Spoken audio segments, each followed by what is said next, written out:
Hoe lyk Agricol se wintergraan pakkie? Okay, dis nou alles van haver af, koring, koorog, die hele lot. Kyk 'n bietjie hierso. So kom ons gaan gou vinnig hierdeur. Hierso is nou ons bietjie SKG 9. Dit is ons gars wat ons hierso het. En daar is ons rog. Dit is nie jou 6-ry biergars hierdie nie. Dit is voergars. Daar is ons rog. Die rede hoekom ons dit vir julle alles alleen uitplant, dat julle mooi kan sien hoe dit lyk. Wat die rede vir dit is, ons wil hê julle moet verstaan dat dit is hoe dit goed lyk, maar dit is nie noodwendig die beste om dit te plant so 'n verwydering nie. Die beste is om dit in mengsels te plant. Ons sal nou by die mengsels aankom, maar soos julle mooi kan sien, dis hoe daai rog lyk. Dis hoe hy lyk as hy alleen plant. Ons wil hom hê moet asseblief nie so plant nie. Ons wil hê moet hom asseblief amper nie plant nie. Die beter ding om te plant is hierso. Kom ons kom hier uit. As dit kom by groeilengtes, by winter is dit baie belangrik. Jy kry jou lengte-groeilengte, jou intermediêre groeilengte en jou wintergroeilengte. Nou dit is baie belangrik as jy dit in boeretaal wil omskakel, kort, medium, lang groei is. So dit is baie belangrik want jy moet min of meer weet wanneer kry jy jou reën. Kry jy jou reën vroeg, kry jy nampo reën, kry jy laat in die seisoen reën. Dis wat bepaal wat se kultivar jy gaan plant, wat se groeilengte jy gaan plant en waar dit gaan inpas in jou boerderypraktyke. Onder pivot is al baie goed as wat jy kan aanplant. Jy tot baie laat toe reën of water en so aan, so jy kan altyd kyk na die langer groeiers. Okay, so hierdie is koorrog. Hier's twee verskillende koorrog wat hier staan. Hier is nog twee, ons gaan nou by 'n lok gou vinnig uitkom. Hierdie is IG Beacon. Dit is ou genetika. Koorrog is 'n kruising vanaf rog en koring uit. Dis van waar af koorrog kom. So dis 'n lengtegroeier hierdie. Die lengtegroeiers gaan julle hierso baie maklik kan identifiseer want hulle is al klaar omtrent in die saad in waar die intermediêre groeiers nog nie noodwendig in die saad is nie en die wintergroeiers eintlik ook nog nie in die saad is nie. So verstaan dat hierdie goeders is uit seisoen uitgeplant. Maar as jy 'n ding so diep kan inkyk, as jy so ver na ry kan afkyk, dan moet jy weet dis nie die beste gewas om te plant vir voer alleen nie. Jy plant hom saam met 'n ander ding om juist daai voedingswaarde te verbeter en so aan. So hier is jou lengtegroeiers. Rondom 8 tot 10, jy kan hierdie goeders alles kan jy plant, dan tussen 6 en 8 weke kan jy dit al begin bewei afhangende van hoeveel water jy het. Hoe meer water jy het, hoe vroeër kan jy begin bewei. Hoe minder water jy het, hoe later moet jy wag om te bewei. So hierdie koorrog is jou lengtegroeier. Hy is omtrent hier so by 8 tot 10 weke is hy kniehoogte. Waar jou wintergroeier rondom 10 weke is hy enkelhoogte. So verstaan, hy het 'n baie hoër koubehoefte. Dis 'n baie bekende kultivar in die Oos-Vrystaat daar wat hulle later en baie meer reën kry, is Klok 1. Sy naam is Klok 1 want sy oorsprong is vanaf Klokkelaan af. Dis van waar af hy kom en van daar af produseer ons hom en ons sprei hom van daar af uit. So winter tipe koorrog vat lank om te groei. Koorrog het 'n baie goeie siekteverdraagsaamheid, baie goeie graan. Die lengtegroei is baie keer wat die boere produseer vir graan eintlik. 'n Ding wat jy moet verstaan is as hy in die graan is, dan het jy baie hoë koolhidrate, maar baie lae proteïene. Voor hy in die saad ingaan het jy hoë proteïene, lae koolhidrate. Nou ek wil hê julle moet verstaan, ek praat nie van hoë proteïene soos lucerne of raaigras nie. Klein grane se proteïene varieer tussen 12 en 16% omtrent, afhangende van hoe die seisoen is en afhangende van wat se groeitydperk hy ook is.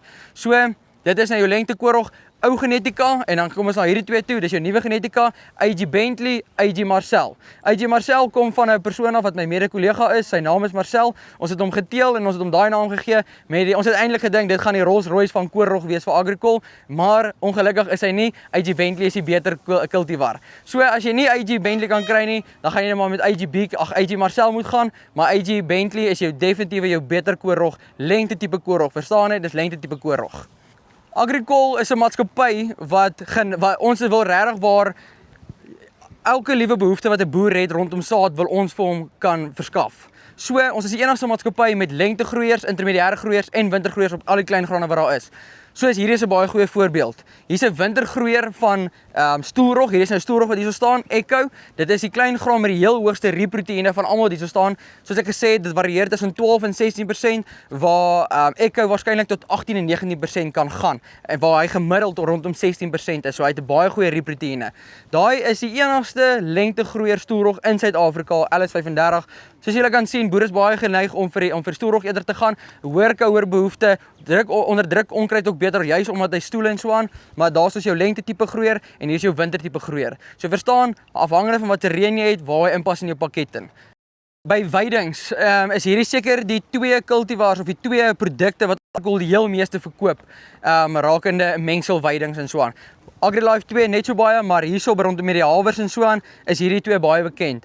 So, ek gaan net gou eers praat oor die Oranje Vrystaat. Dis die een naaste aan my. Oranje Vrystaat bestaan uit 3 hawers uit. Hy het 'n lengtegroeier, so 'n kortgroeier, medium groeier en 'n lang groeier hawer en dan het hy ook stoelrog in. So dan moet julle verstaan, hy is dominerend wintergroeier. So hy gaan vir jou later gaan hy vir jou baie meer kos gee. hierdie produk hierso, ek gaan nou praat oor die peulgewas wat ingemeng is baie beter vir herhaaldelike weiding. Is die een met die stoelrog in.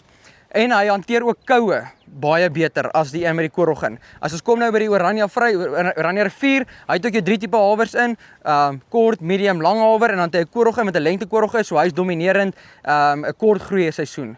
Wat hy dominerend is. So, hy is hoofsaaklik vir herhaaldelike sny en baal doeleindes. Maar ek kry ook boere wat hom plant, want hulle plant hom baie laat in die seisoen, hulle soek vinnig kos, dan plant hulle hom, dan het hulle ook bietjie later ook kos. So, daai is eintlik hoofsaaklik hoekom hy geteel is jy of nie geteel as jy gemeng is vir die herhaaldelike sny en baal. Hierdie is vir herhaaldelike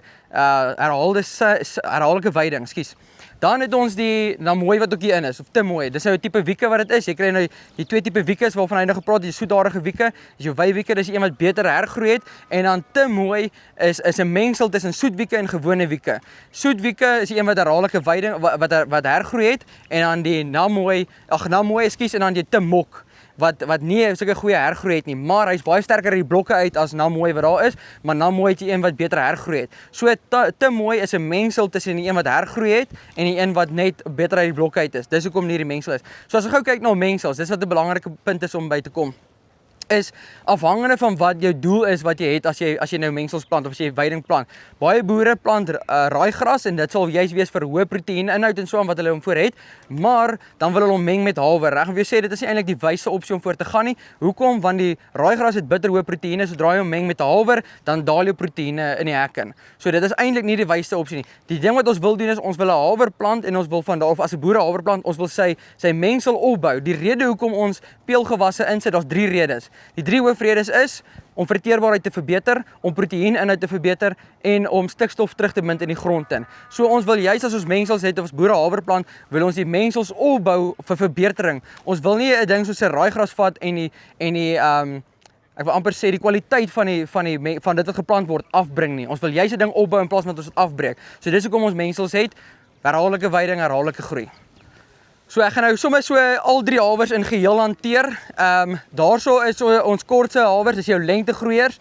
Sy naam is Danhart, maar ons het 2 bekende kultivars, Danhart en Palinap. Daai kultivars, ek noem dit amper so 2 maande hawer van plant tot reproduktief, 2 maande van reproduktief tot af in sy mais in 2 maande. So dis 'n baie kort hawer, maar as jy daai ding plant, is dit eintlik die beter opsie as jy baie vinnige weiding wil hê. En as jy, dis eintlik hoofsaaklik vir graan. Daai ding is hoofsaaklik vir graan. Hier is 'n baie goeie tussengang tussen die twee, gaan nou oor hom gesels. En dan is ons Magnifico wat jou winter is, jou langste groeier is. So baie boere plant daai een vir graan en baie boere plant hierdie een vir opbrengs, maar jou reën verskaf nie is nie baie optimaal vir daai laatseisoen verdene nie. Hier is jou tussengang. Baie goed in opbrengs, baie goed in graan ook. So as ek net gou vinnig gaan praat oor die graankomponente, as jy koring plant op pivot en jy stroop omtrent 10 ton op 'n hektaar, dan gaan Danhart jou omtrent 90% gee van daai opbrengs. So hy gaan tussen 8 en 9 ton gaan hy graan op 'n hektaar gee en die Overberg gaan jou so 60% gee. So hy sê gee so ongeveer 6 ton op 'n hektaar en dan Magnifico is die dierder hawer. Julle gaan nou verstaan hoekom. As jy hom plant onder 'n pivot of wat ook al jy wil gaan vir graan, dan gee hy slegs vir jou 40% van die opbrengs van koring. So verstaan, hierdie is die Rolls-Royce van agriculture, dis die Rolls-Royce van hawer in die land. Hy word die meeste geproduseer. Dis die hawer wat letterlik die beste in die land is, waar die meeste opbrengs ook al gegee het en so aan. Ons het al gekry boere wat kuilvoer gemaak het, 45 ton, 52 ton en het nou 'n ou gesê hulle 63 ton op 'n hektaar afgehaal op kuilvoer op hom skoon. So as jy wil herhaaldelik sny en baal en so aan, gaan asseblief na die mengsels toe. As jy eenmalig wil kuilvoer maak of eenmalig wil sny en baal, is daar is nie 'n beter opsie op die mark nie. So maak nie baie graan nie. Dis hoekom hy bietjie duurder is, want die aanvraag is baie hoog, want hy's die haver wat die meeste verkoop word. So die aanvraag is baie hoog, maar die supply is nie noodwendig die hoogste nie. Ons het hom hier geplant met 'n mengsel ook, soos julle hier op die bord kan sien, met wieke en met voererte. Nou, jy gaan nie noodwendig die wieke en die voererte daar sien. 'n Ding wat julle ook moet weet van Magnifico, ons steel hom. Hy kom uit SBK 001 wat ook 'n winterhawer is, maar eintlik staan hy bekend as 'n breedblaar hawer. Beter verteerbaarheid, beter voedingsstowwe. Beter voedingsmateriale ook. So daarso is hy geplant met 'n peulgewas mengsel, Timok en voererte in. Die Timok soos ek daar verduidelik het, is nou die wieke wat nie hergroei het nie, maar sterk uit die blokke uit. As jy jou ratio reg het, jy gaan daarso gaan jy nou sukkel om dit te sien, die ratio is nie reg nie. 'n Duimreël vir voererte saam met haver is 1:1. As jy 35 kg haver neersit, duimreël 35 kg voererte. Groter saad, dit is hoekom, maar hulle is lekker ding van hulle groeilengte is saam altyd is winter, so hulle stadig die blokke uit en dan groei hulle op en hulle groeiwyse is ook dieselfde, albei groei regop. Ons het al gekry wat die haver so lank is en dan rank die voererte hier teen hom uit. So is baie goed. Ook selfde rede, selfde 3 redes, verteerbaarheid, beter reproteïene en sit stikstof terug in die grond in. 'n Teorie wat baie mense dink hulle weet is dat swart haver onderdruk alwurms die heel beste van al die hawers. Maar ek gaan ongelukkig vir julle sê, dit is ou nuus en daar's nuwe navorsing gedoen deur onsself en deur LNR data ook het bewys dat wit hawers alwurms baie beter onderdruk as swart hawers. Inteendeel het Magnifico die heel beste resultate bewys van al die hawers wat daar is. So, dit is eintlik nie meer 'n teorie nie, dit is eintlik nou maar mitologie wil ek amper so stel, of 'n mite, maar so swart haver die verskil tussen hierdie twee is, dit lyk of die saja baie beter opbrengs gee as Cadence. Saja kom hoofsaaklik eintlik uit die Kaap uit, maar ons saja kom uit Europa uit, so is eintlik 'n bietjie ander kwaliteit en so. Maar Cadence en saja is altyd swart haver, altyd is winterhawers, langgroeiers. Cadence is net 'n 2 weke langer haver. So dit lyk nou of hy beter of saja beter lyk as Cadence, maar saja in die begin stoel hy net 'n bietjie meer, hy het 'n bietjie meer van 'n plat groeiwyse en dan groei hy op boontoe. Die groot verskil tussen die twee is Cadence kan glad nie ryp hanteer nie. So ja, dis my storie. Dankie dat julle hier was. So as jy belangstel, linkie bo hier onder en dan kan hulle met jou in kontak kom. Dis Ivan van Spice af, tot volgende keer. Groete.